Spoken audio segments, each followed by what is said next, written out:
क्यों पड़ते हैं श्री जगन्नाथ भगवान प्रत्येक वर्ष बीमार।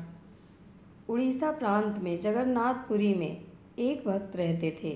श्री माधव दास जी अकेले रहते थे। कोई संसार से इनका लेना देना नहीं। अकेले बैठे बैठे भजन किया करते थे। नित्य प्रति श्री जगन्नाथ प्रभु का दर्शन करते थे और उन्हीं को अपना सखा मानते थे। प्रभु के साथ खेलते थे। प्रभु इनके साथ अनेक लीलाएं किया करते थे। प्रभु इनको चोरी करना भी सिखाते थे। भक्त माधव दास जी अपनी मस्ती में मगन रहते थे। एक बार माधव दास जी को अतिसार उल्टी दस्त का रोग हो गया।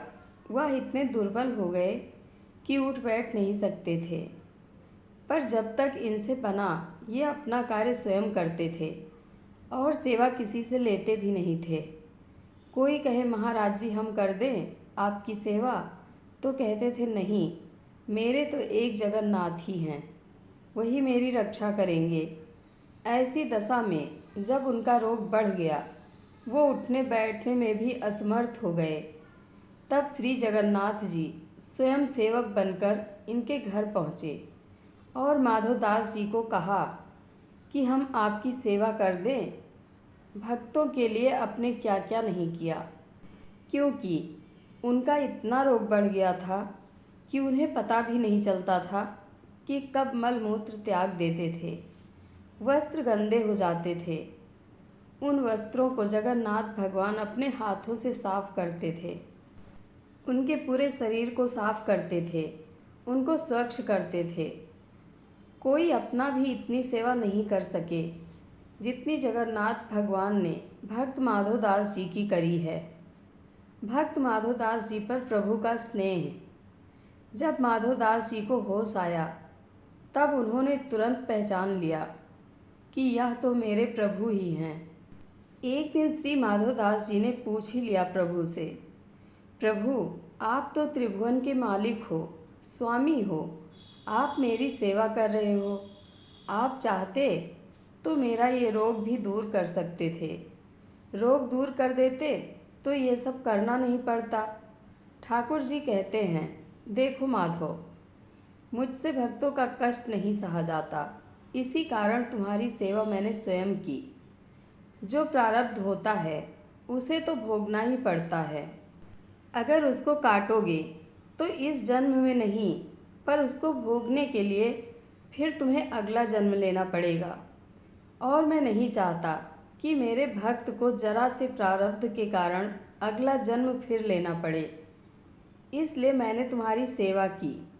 लेकिन अगर फिर भी तुम कह रहे हो तो भक्त की बात भी नहीं टाल सकता।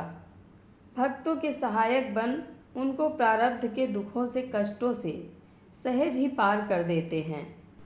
प्रभु अब तुम्हारे प्रारब्ध में ये 15 दिन का रोग और बचा है, इसलिए 15 दिन का रोग तुम मुझे दे दे।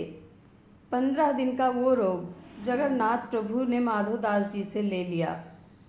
आज भी इसलिए जगन्नाथ भगवान होते हैं बीमार। वो तो हो गई तब की बात, पर भक्त वत्सलता देखो।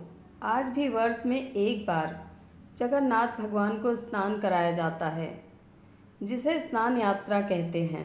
स्नान यात्रा करने के बाद हर साल 15 दिन के लिए जगन्नाथ भगवान आज भी बीमार पड़ते हैं। 15 दिन के लिए मंदिर बंद कर दिया जाता है। कभी भी जगन्नाथ भगवान की रसोई बंद नहीं होती, पर इन 15 दिन के लिए उनकी रसोई बंद कर दी जाती है। भगवान को 56 भोग नहीं खिलाया जाता। बीमार हो तो परहेज़ तो रखना पड़ेगा। प्रभु को लगाया जाता है काढ़ों का भोग।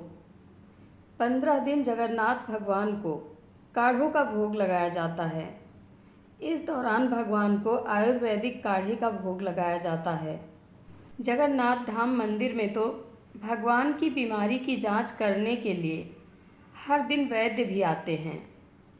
काढ़े के अलावा फलों का रस भी दिया जाता है। वहीं रोज़ शीतल लेप भी लगाया जाता है।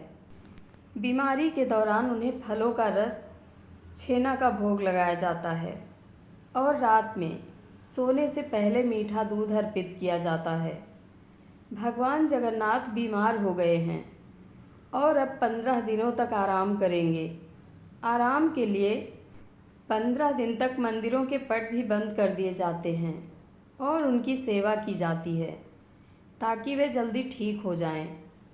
जिस दिन वे पूरी तरह से ठीक होते हैं उस दिन जगन्नाथ यात्रा निकलती है, जिसके दर्शन हेतु असंख्य भक्त उमड़ते हैं।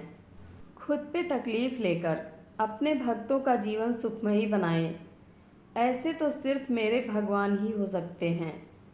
जय श्री जगन्नाथ जी। कथा अच्छी लगे तो कमेंट बॉक्स में अपनी राय ज़रूर दें। धन्यवाद।